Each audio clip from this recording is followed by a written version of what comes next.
you came in contact with everybody along the road, and you know, people used to come up to you and ask, but there's no communication now between. Yeah.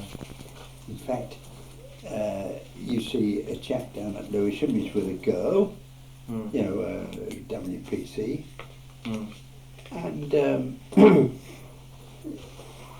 they're there to answer your questions if you need them, but there's not the PC going about day after day, 3 times a day,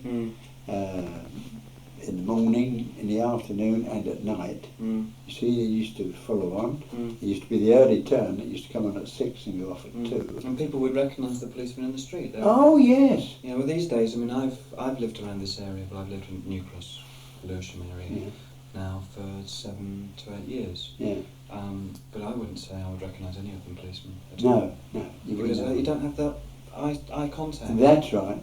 In the people of those days that I'm talking of, they say, oh, there's Mr. So-and-so over there, you know.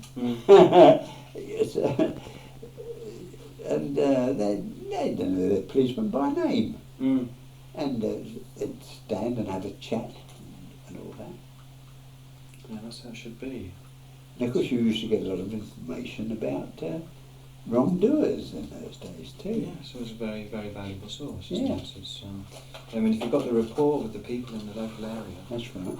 it's going to make your job a lot easier. Oh, yeah, and absolutely. also there's not going to be as much, there's always going to be a certain amount of resentment to the police, always. Yeah, well of course, Whenever, you but- see, as neighbours they used to fall out with one another, and of course they'd naturally impart that information to the police. And say, oh, Mrs. So-and-so and her husband next door, you know, he's been inside a few times. Oh yes. Yeah. Say, well, you know, he's they've just bought themselves a new this, that and the other. See, not cars in those days, it was something.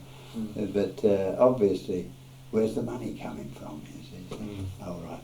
Well, I'll see to that, thank you very much indeed, you see.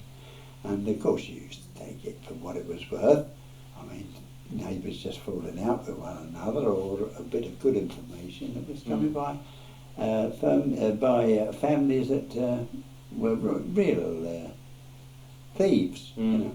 And what was the community relations like in the East End when you were there in the 30s during those? Just the same. In fact, it was the finest place that ever I served. Really? Yeah. I liked the East End. And there was, at no time in Bow Road, which was the main road, no time was it ever sort of nobody there. In the mornings, in the early mornings, 5, 6 o'clock in the morning, used to be fellas coming out, going to work in the docks. See? And then it would be gradually going out, people getting out, go to work, 8, 9 o'clock or whatever. And but that's how it was. And then they used to come home 5, 6 o'clock at night, 7. And then there used to be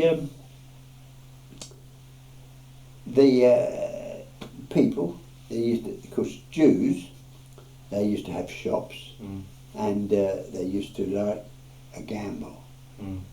You show me a Jew chap, and he certainly like a gamble.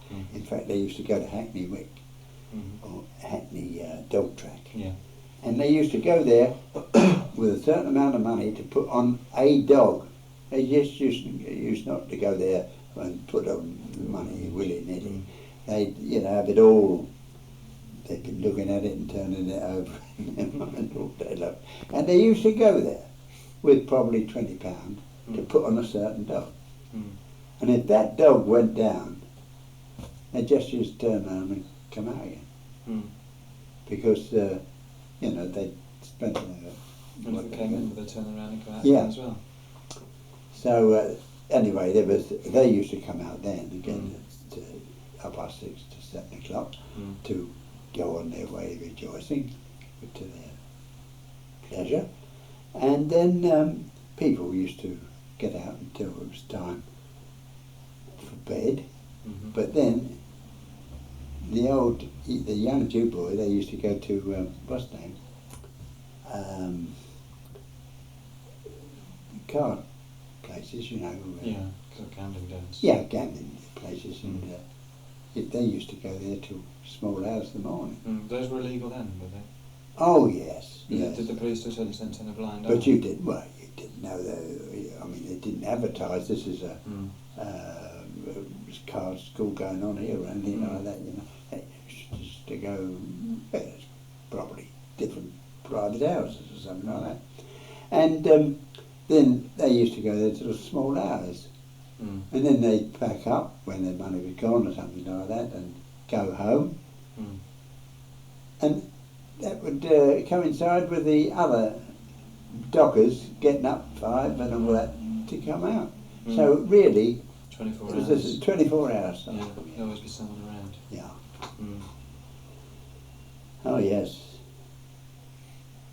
Yeah, we always say, I mean, the EastEnders, you know, they've got there's something about them, isn't there? I mean, there is a genuine sort of warmth. Absolutely. I mean, when I was a PC, because I was a PC over the East End, you see, and we used to go there and be a tailor, and they always had time to chat, you know. And I said, "Hello, Mr. Zelda. Hello, how are you now?" And all that. So now, I was just going to make myself a cup of tea. Would you like a cup of tea already? I say, that'd be lovely. That'd be lovely. And I go in there and have a drop of lemon tea with a Russian Jew. Yeah. And the older people, that's the father and mother of the people who go in there, of course, they used to, the retired folk, I mean, they'd be round the back of Cable Street or something like that, you know, and it's as much as they could do to see what they were sewing, but they used to be doing the buttonholing for the suits, you know, and all that their sons and that had in the main shop. In fact, the finest tailor ever I had was Phil Levy, that had a shop in Myland Road, and just by Cadet Road, and finest tailor he was, and well, I don't know, he used to do his buttonholing for him and all those little intricacies, you know. There's just before Christmas, because we've script plays as well, which go out on tour, and it has some performances down at the centre. But we did one entitled From Stepney Green to Golders Green. Oh yes. Which is based around memories of the Jewish East End. Yeah, the 20s and 30s. Yeah, the march of the Jews really from Stepney Green. As their wealth increased. That's right, that's They right. came and stepped off the boat into the East End. It's the traditional immigrant area. In Absolutely, yeah. Because now you go there are still a few old Jews left. Yeah. You go to the old Sunday markets, Brick Lane or something. You can still buy hot bagels down there. That's right. You still see a lot of the traders are still Jewish. But the majority of the population now are probably Asian origin. Bangladeshi. Yeah, oh they are now. Pakistanis. Because I went through there quite, well, I say recently, probably about 10 years ago, but it has changed. It's all Asians now. Yes, that's right. Yeah, the old Jew boy, he's gone. He's, as you say, from Myland, from Stepney Green over to Goldberg Green, as they used to call it, Goldberg Green, and then British West Hampstead. Of course, the people used to say, I don't live there anymore, I live at British West Hampstead. You know, and, but I used to love to hear the old Jew boy, you know, he used to come out, he could talk, and he said, well, I said, oh, well, it's long like I got me health and strength, you know. So, but they were nice people to talk to, they were good. There was a certain warmth about them that I liked. And I remember a chap coming in and he said, Mr. Policeman, Mr. Sergeant, Mr. Inspector, he'd call you anything. I say, yes. Say, no, what I want is a licence. Oh yes, what do you want a licence for? So somebody stuffed him up and he got it at the police station or something. Oh, that's it. So he said, well, I want a licence to blow a police whistle when I'm in trouble. To blow a whistle? To blow a police whistle, yeah. And he thought that, you had to have a... Well, somebody told him that, or he had that imagination. So I didn't want to sort of put him wrong or anything like that. So at the same time, I said, all right. And of course, there was no question of giving him a licence to blow a police. We didn't have any here. But what we used to have was message pads. All stand up, Metropolitan Police at the time. And I said, righto, now what is your name? So-and-so. So I'd say, I hereby give Mr. So-and-so permission to blow a police whistle as and when required from so-and-so, and I'd sign my name underneath. And he'd say, right, now how much is that? So I'll let you have it free. For you, it's free. Well, that's very, very nice of you. He said, only, you never know. I said, no, that's true enough. You must look after yourself. So, of course, I used to give him this message pad with his permission to go on, and he was as happy as a sandboy when out there, such a nice man, that policeman, and he'd go home and say, that's a lovely fellow, my life. And his missus had talked to somebody else and said, oh, Mr. Dwayne up there at the police station, such a nice fellow. And he said, do you know, honestly, my AB or whatever, he's absolutely marvellous. He says he's marvellous, that chap. And we used to get on lovely with one another. Yeah. And if ever I went out past down where they were living, or something like that, go down Cable Street if you like, or somewhere over Bethnal Green, they'd notice you. Oh, yeah. It paid off, didn't it? Yeah. It certainly paid off. Even when even after I left the police and became council with the London County Council, I'd be down there photographing quite a lot of the ground down there, you see. And there'd be these younger women, to me now, they'd be sitting outside their houses somewhere down there, and they come out with the old type of little bit of how the people used to talk in those days. Machina, I know, is one word that they used to use. But anyway, it was little bits of words that they used to use, that you used to get to know. And but they were always able to talk to you. And if you started talking about days gone by, oh my life, that's quite right, I remember this, all right. And it was good, I liked it. And their affairs, like bar mitzvahs and all that. My wife was invited to a Jewish wedding. She said it was marvellous. Of course, that was from another source, you see. People getting to know their nurse while they were in hospital. But they were always grateful at anything. Oh yes, I had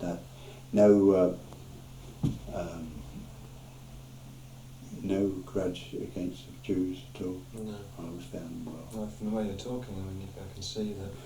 Well, my wife and I, we've sat here in this room, and she'd say, or Mrs. So-and-so were in the hospital or something like that.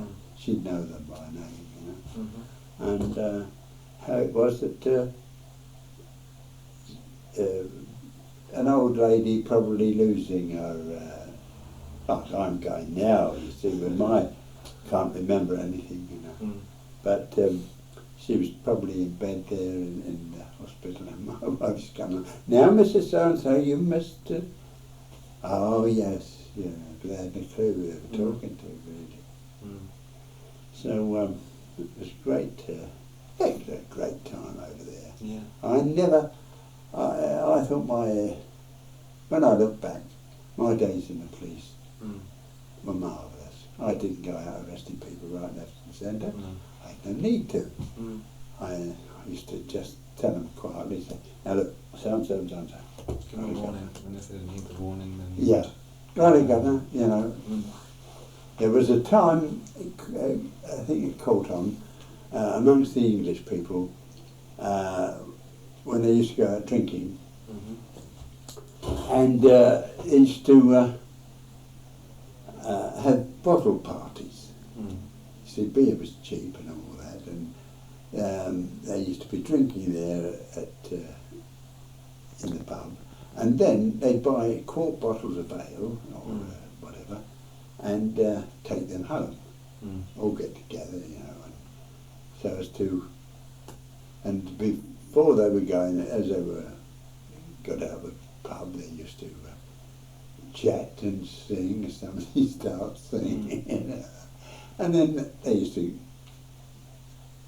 sort of stand about chatting, and if we came along, saw them on there, this is round about 10:30 at night, so now come along please, don't make too much, and they used to, away they go, and they used to go home then, and be quite happy. So that was that, and there was never any trouble. Righto, Governor, righto, we're going now, Gov, righto. And they were quite happy, and they drink what they brought in the pub to take home. So that was that. How about the rougher areas of the docks or down at Limehouse? Where did you do much work down there? Yes, the prostitutes, or I don't know, even the drugs. Well, of course, the prostitutes, they were the Toms, as we used to call them. They were mostly married to Chinamen, They were young women, and they used to make a crust, and probably get about for their. They had fellows that they picked up, I suppose it was only £1 extra or something like that. They didn't. A lot of girls used to go up the West End. Used to see them coming back late at night. There was some, when I was at Bow, we used to call them the Dollar Princesses, and they used to go up the West End or other parts. They didn't sort of do their ply the trade round where they lived.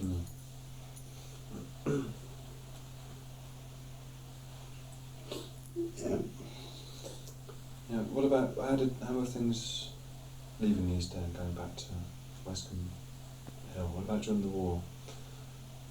The roles of policemen during the war? Well, of course, things went because of the war itself.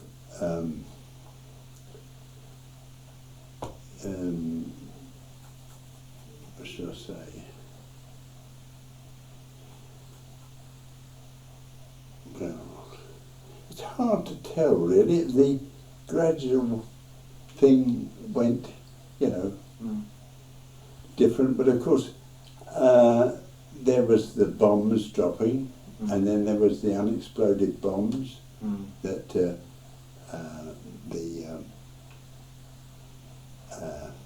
officers and chaps in the army used to come along and defuse the bombs and all that sort of business.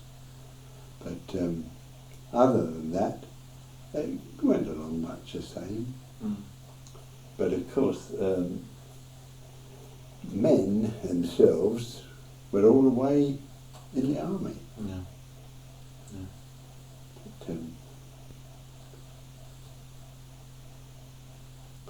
other than that, it was very little difference. Mm. Were you, because the football still went on at the Valley through most of the war. Yes. Were you present at any of the wartime matches? Well, it's just, I mean, in fact, very there few, were very few crowds. very few crowds there at all. In fact, we used to just, as far as the police were concerned, send about as much as half a dozen policemen, that's all, just to control the area down there. Beyond that.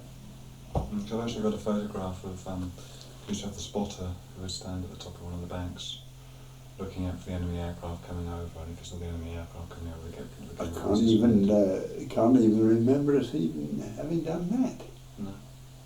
So he was in army uniform, not police uniform. Yeah. Well, I wouldn't know about that. I just certainly there was no police activity with regard to finding spotters coming over.